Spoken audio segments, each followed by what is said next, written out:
Good morning and good evening as a voice.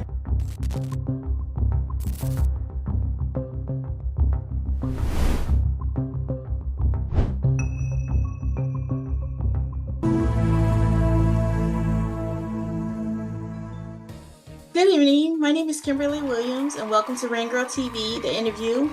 I'm honored to have you with us today. Let's get started. So, tell me a little bit about who Gloria Joyner is. So Gloria Joyner is a native Floridian. Hello, I'm originally from Tampa. I attended USF and then transferred to Florida A&M University. So I'm a rattler. I just actually left a monthly membership meeting. So at FAMU Law School. So go Rattlers. Um, so I moved to Orlando a while ago. I'll tell my age if I tell you what year.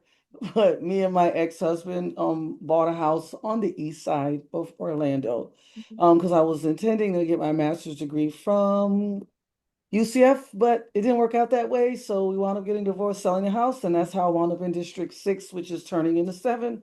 I've lived over here since 1999, and I bought my house in 2004. My background is very diverse. That's what makes me the ideal candidate, even though I've never run for office a day in my life and I had no desire to run for office. So, as a single mom, I've done almost everything you have to do. I've been in restaurant management for years. So, I started off as a leader at 16 years old. I became one of the youngest managers ever promoted in the restaurant industry. So, I've been for hiring people, developing people, leading people since I was a teenager. My mom became a single mom when I was 8, so she put me in charge of the household and she pretty much checked out. So those firstborn daughters, I'm that girl. So everything that comes with that. And so in the course of having to make money, I attained my master's degree. I have my insurance licenses, my financial licenses, as well as my real estate licenses. So that really makes me uniquely qualified because I understand the 3 levers that generate wealth, which is finance, insurance, as well as real estate. And unfortunately, I will be honest, when you're talking to a lot of these people who are running for office, they think it's a popularity contest that, hey, people just have to like me, people just have to think that I'm nice, and they vote for them. And then what happens is these people get in office and they don't know what they're doing. They have no idea. They get frozen in these rooms. I've been the only Black girl. I worked at Merrill Lynch downtown on Orange Avenue. I worked for Fidelity Investments. I worked at Sotheby's and Dr. Phillips. I was the only Black associate there.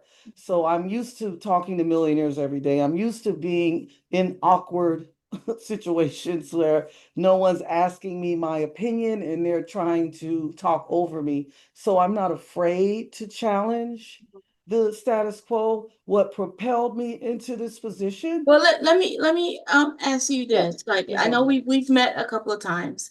One we met at the Black Democratic caucus meeting, I The believe. monthly meetings. It was the monthly meeting. So that was our first encounter. Hmm. And I know you introduced yourself and things like that. And then this past meeting that we had at the NAACP, where we're at the AME church, you were very passionate about some of the things that you really wanted to get out to a lot of the constituents that's going to be voting.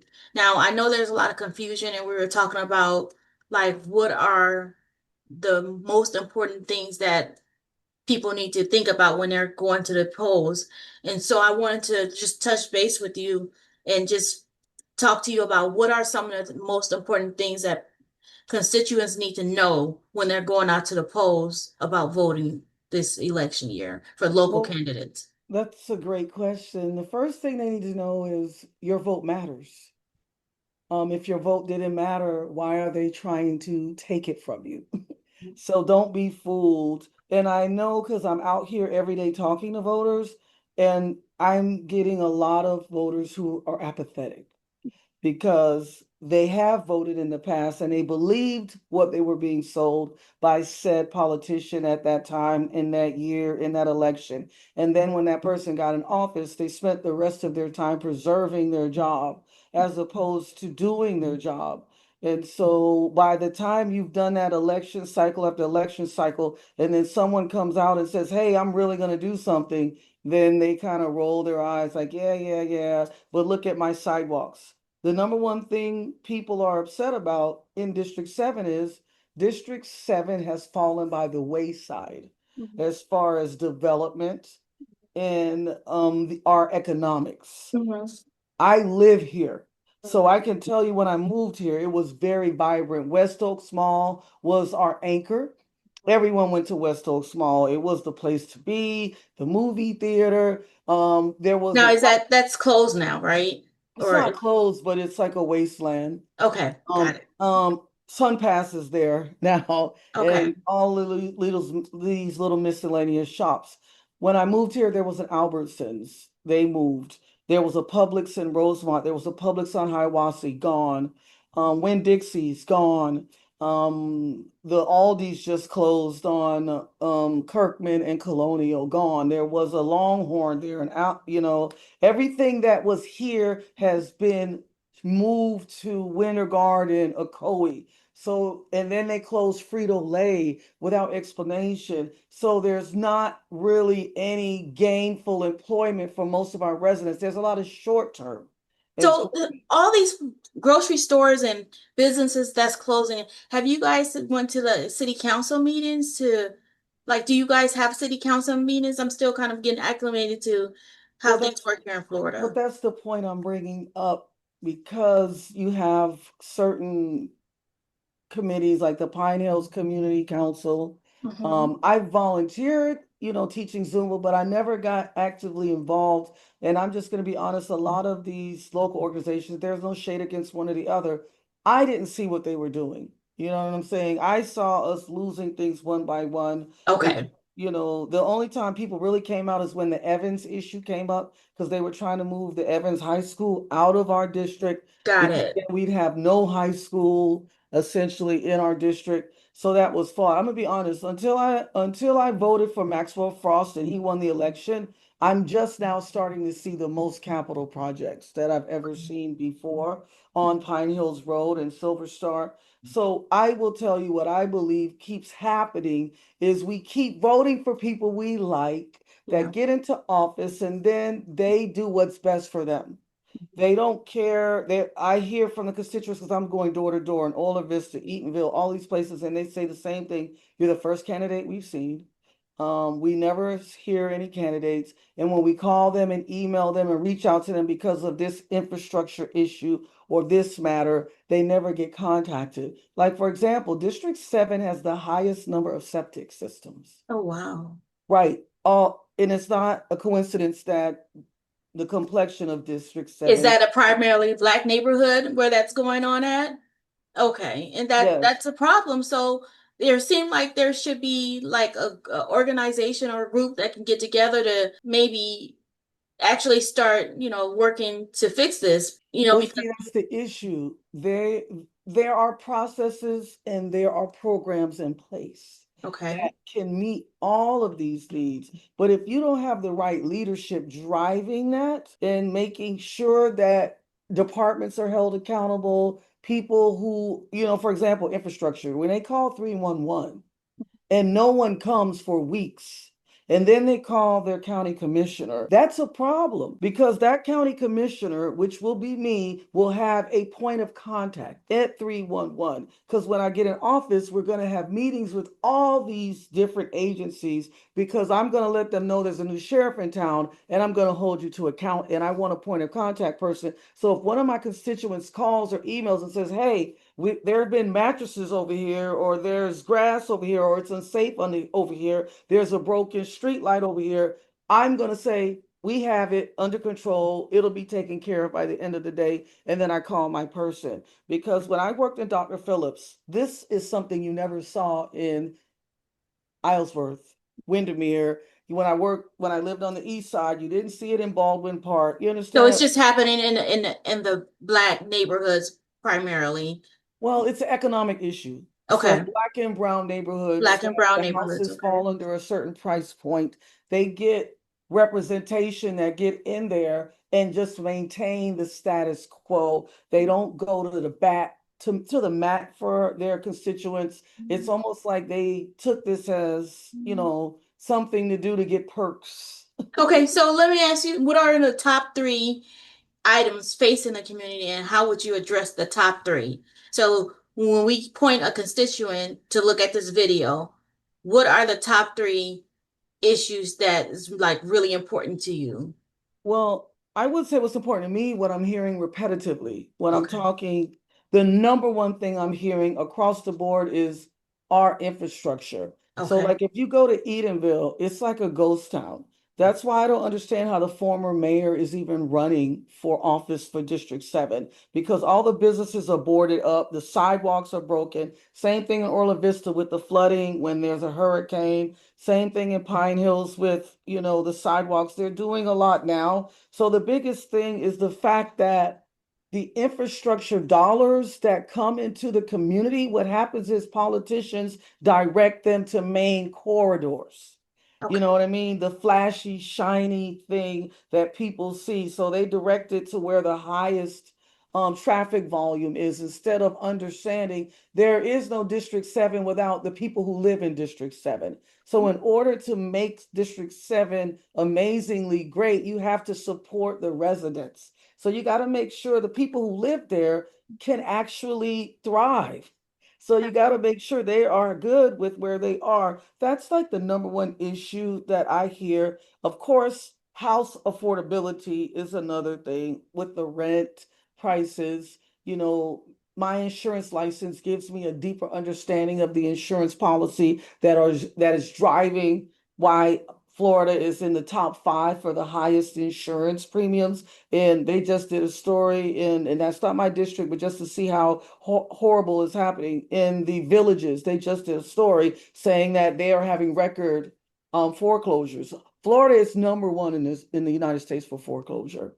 It's not an accident that we are that way. Right. So my foreclosure reason is why I'm running, honestly. So essentially, what's happening is they are not doing, and I said this before, and I'll say it again every time, they're not doing a Black Wall Street again, Lake Lanier, Ocoee Massacre, Rosewood. What they're doing is taking our properties one at a time, Mhm. illegally, with the courts assisting them, because the Ninth Judicial Circuit, which is Orlando, Florida, which when these judges are out here, we need to go to their campaign, candidate forums to hear what they're talking about, because these are the same judges, when we appear in front of them in court, they rule against us and they rule in favor of these servicers who are known for irregular note transfers. So just so you can get an understanding, when I bought my house in 2004, it cost $126,000. Okay. Because the hedge funds own 25 to 30% of the homes in Central Florida,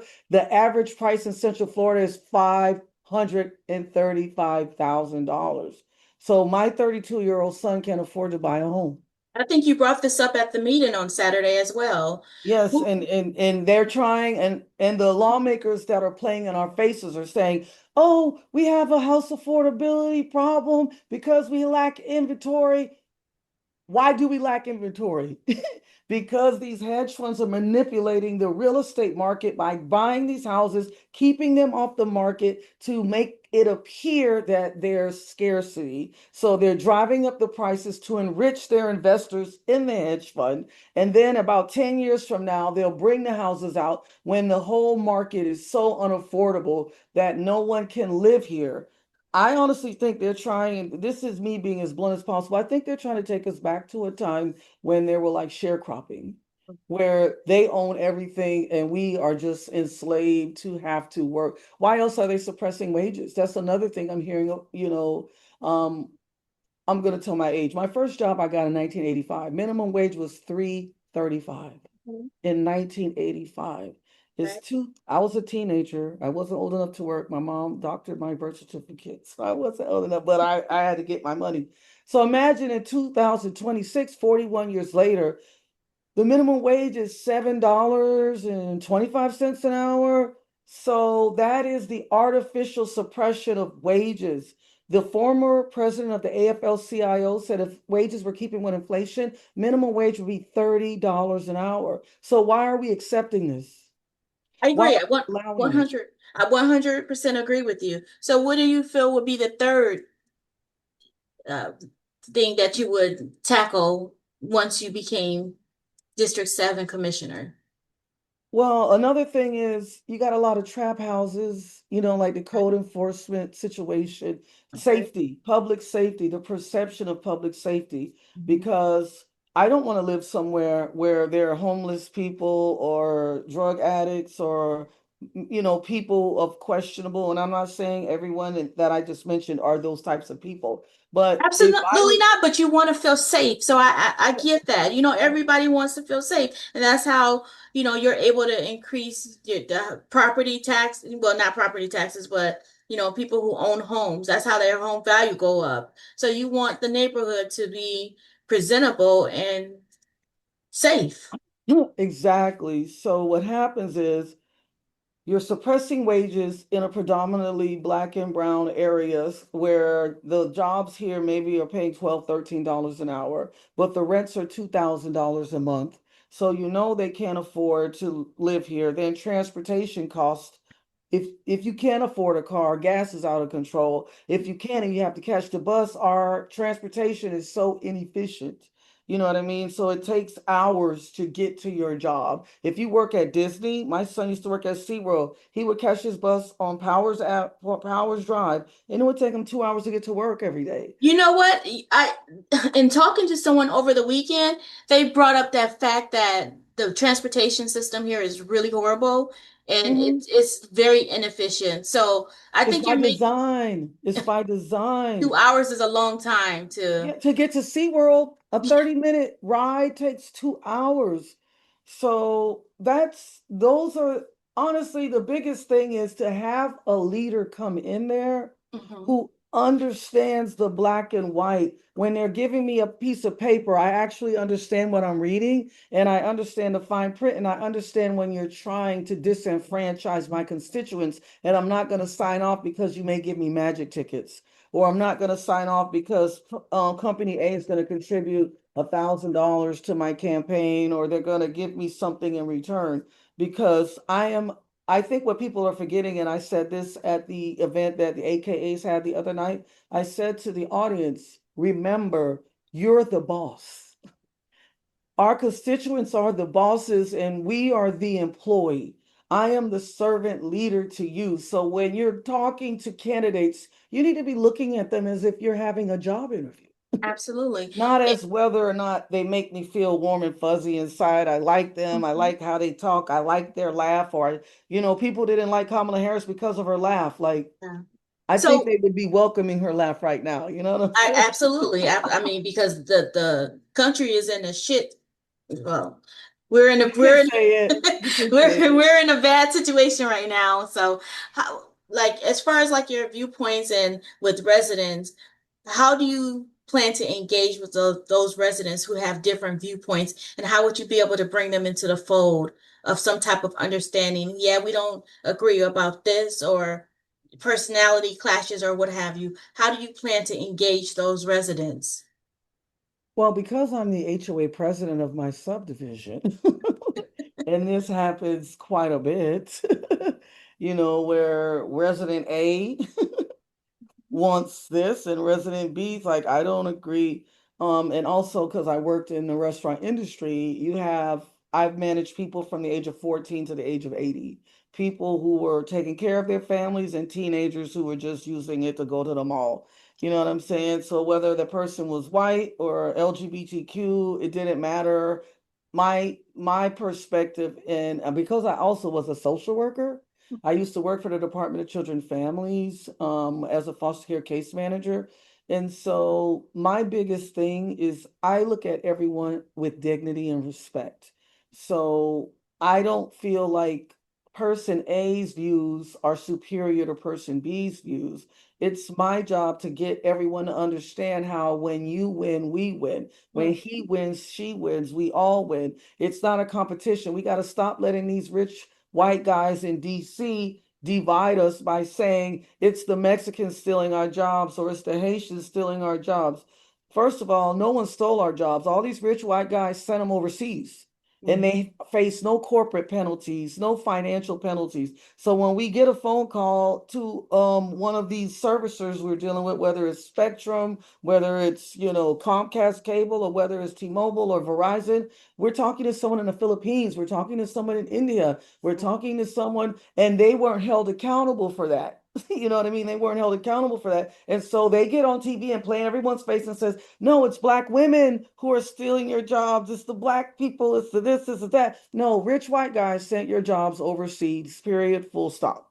They are So, what's destroying our country. It is not your black and brown brother. What makes District 7 amazing is 50% of our residents are Spanish speaking. We have Asian people in our district. We have a large diverse Caribbean population. We have people from Trinidad, people from Honduras, people from Jamaica and Haiti. It's so amazing here. And so we can't let the powers that be who are on the outside saying, hey, you guys need to fight amongst yourselves. So what I'm hearing is that you're going to bring people together in your district for the common goal, and that's through the dignity and respect, and being able to be personable because you have experience. You live there, you're there in the community, you work there, you have all these experiences in life and credentials behind you. So basically, you're saying you're going to be bringing people together, but you're also going to talk about some really tough and hard-hitting subjects that maybe people are not comfortable about talking about.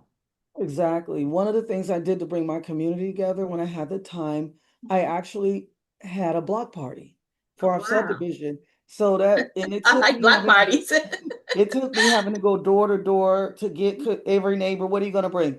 This is what we're providing as HOA. What are you guys going to bring? And so everyone came out. I invited the sheriff's department out so their public safety officer could come out here and acquaint themselves with our community so we would know this is our point of contact in our community. So one of the first things I would like to do when I'm elected is have a block party for District 7 to bring everyone Oh, together so that we can realize we're all on the same page. Because in up absolutely. north, they have block parties all the time. My Yeah. mother's from New York, but down south, we don't really do that. So I would love to have a block party for District 7. Once I win, it can be a combination of a celebration of my election victory as Wow. well as that's something it's Nice. in my mind. Okay. These things all cost money. But So that's the, you anyone know who what? That's a wants great to idea get because that's a way to bring the community together. And so everyone can get on one accord and get, really like proactive because we have a really tough next 2 years. So on to some fun subjects right now because I really want people to see through the personality.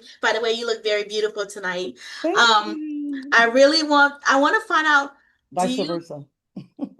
okay, what kind of food do you like? Top three dishes. Shellfish, Okay. mm, especially blue crabs, Okay. cheddar cheese. Cheese. I love cheddar cheese. Okay. And I love a medium rare ribeye. Okay. And what do you do when you're not, because I know you're probably canvassing right now, right? To get you, what do you do when you're not canvassing? I love to travel. Okay. I have my global entry, so I love to travel everywhere internationally. I'm actually a mermaid. So if you've never met a black mermaid, That's I was in nice. Bradenton Beach yesterday decompressing. So I'm from Tampa originally, so I'm used to being 30 minutes away from the Gulf of Mexico. And we had an earthquake today. What do you think about that? I mean, I don't want to be dark, Yeah. but we are living in a time where powerful people don't have respect for the earth Yeah. and what they're doing in the atmosphere that are creating issues in the earth. To me, I'm not a scientist, I'm not as smart as any scientist, but I can tell you just by being a layperson, you can look and tell that we're putting so much poison in the earth that it's ultimately impacting the seasons, the heat. Like my one of my clients, she lives in Michigan. She said 2 days ago it was in the 40s, and then yesterday it was 98. Wow. That's not supposed to be happening. That's The climate change. fluctuations in temperatures. But Yes. because these rich white guys don't want to stop doing business the way that they're doing it, they want to just do it unchecked. They don't like it when people say things like global warming and the AI centers with the dirty water. They don't want to hear that. They just want to make their money because they don't care about the poors. And that's quite unfortunate. It makes me sad because I hate that so many Americans let the loudest voice influence how they see things. Just because someone has the most money and the most reach doesn't make them the most correct. I 100% agree. And I love that. And I thank you for just giving us a little bit of your personality and who you are. And one last question before we go, and I'm really enjoying this conversation. Me Have you ever too. thought about having an ice cream social after a canvassing event or something? Whatever is, I'm open to everything. Because guess what? I didn't want to say this because I'm a fluffy girl, Okay. but my weakness is sweets. Okay. So I like to go to Twisty Treats every few months.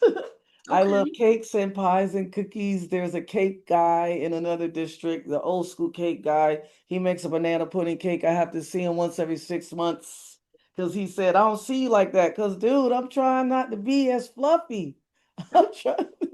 And where do you want, like, when we send this out to people in Orlando, what are some of the ways that you want people to know that they can show support for you?